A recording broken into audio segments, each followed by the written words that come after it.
When I sold my business, like everyone around me acted like I've won the game and the lottery, right? Like, bro, you're free now. You can do whatever you want, whenever you want, and all this stuff from friends and family, right? And for a moment, I thought that they were right. But the truth is, like, when you sell something, you build from the ground up. Like, there's this weird silence that actually follows. Like, you go from chaos to calls, meetings, constant firefighting to absolutely nothing. Depends on your exit, of course. Like, no Slack blowing up, no client emergencies, like no real like adrenaline. I didn't really realize how much I was actually addicted to that feeling, like the pressure, the progress, the structure. So yeah, technically like I was free, but I did not feel free. Like I didn't sell my business because I was done winning. I sold it because I just was tired of losing. And of course, like in every business you have that, right? Now, there were just a lot of things wrong with the business, right? Like team issues, client pressures, constant fixes, and that's normal in any business. Every company has problems. It has these seasons, but after a while, I just got tired of it. Tired of always patching holes, tired of like the next problem showing up right after you fix the last one. And I almost wanted to break for a little bit. And I thought that, hey, you know what? Maybe selling it is the cleanest way out. So I did, but selling it didn't fix anything internally, honestly, because yeah, like the problems do go away and so does like your purpose as well. Like every business comes with its challenges. Like you just have to choose the ones that you actually enjoy solving and outsource the rest of your team. And I didn't fully realize that at the time. Like I wasn't really solving the problem. I was just almost like running away from it.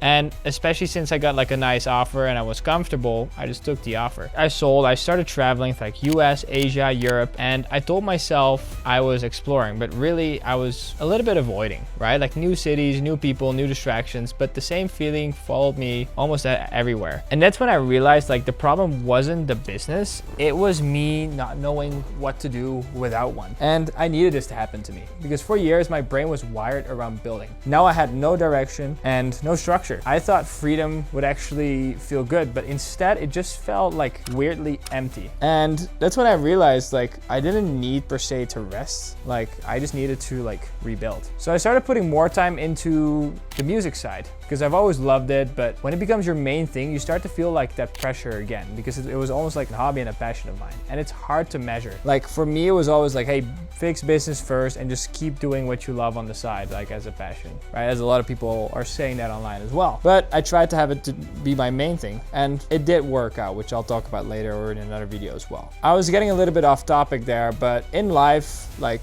you don't really have dashboards or daily wins, especially when you just sold your company. It's just you, your ideas, and time. And of course, like I've had some wins, songs that like performed well, like I said, like shows that did great, but anything real takes time to build. And that part was extremely frustrating. Like I was used to speed, business gives you instant feedback, but with music, you can put in 100 hours and it might still take like months before you actually see it click. There's only so much creativity you can actually pour into it before you start wondering if things are actually landing. But even with that frustration, like I felt like I was doing the right thing again. Not because it was easy, but because it was actually mine. Now that's when I realized I just needed to build again. Not necessarily a company, just something that actually challenged me. And I noticed that building actually gives me purpose. Like it makes me feel alive. It doesn't matter if it's music, events, or a new product. I just needed something that actually forced me to grow and keep myself busy. And that's when Tarap started to take shape. Not as a business plan, but as something that actually genuinely excited me. Something that actually reminded me of why I started creating in the first place. Now, when I did get back to Medellin, I didn't want to rebuild the old version of my life. I wanted to build something new,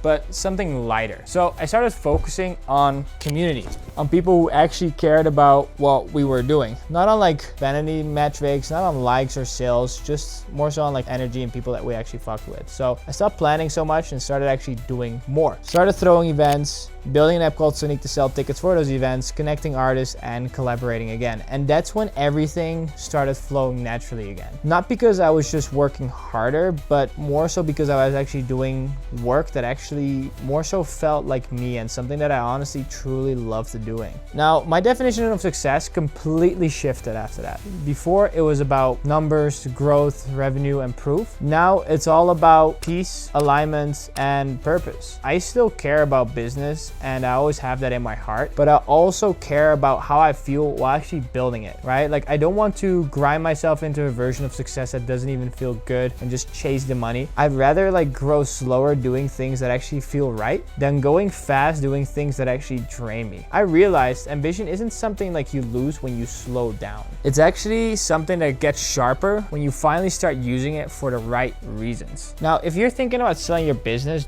do it for the right reasons. Like, don't do it just to escape. That's like my number one advice, because no matter where you go, that same drive will follow you. And if you don't give it something meaningful to build, it'll eat you alive. You don't have to rebuild your old identity. You just have to build one that actually fits who you are now. And that takes time, but in my opinion, 100% worth it. Now, selling my company didn't per se give me freedom. It gave me space to actually figure out what I wanted to build next. If you're in that same place between what you've built and what's next, like, don't rush it. Take the time to actually get clear again. Because sometimes you just need to lose the version of yourself that won to become the version that's ready for what's next, which could be 100 times bigger. Like, I didn't sell business to stop building. I sold it so I could start building a bigger me.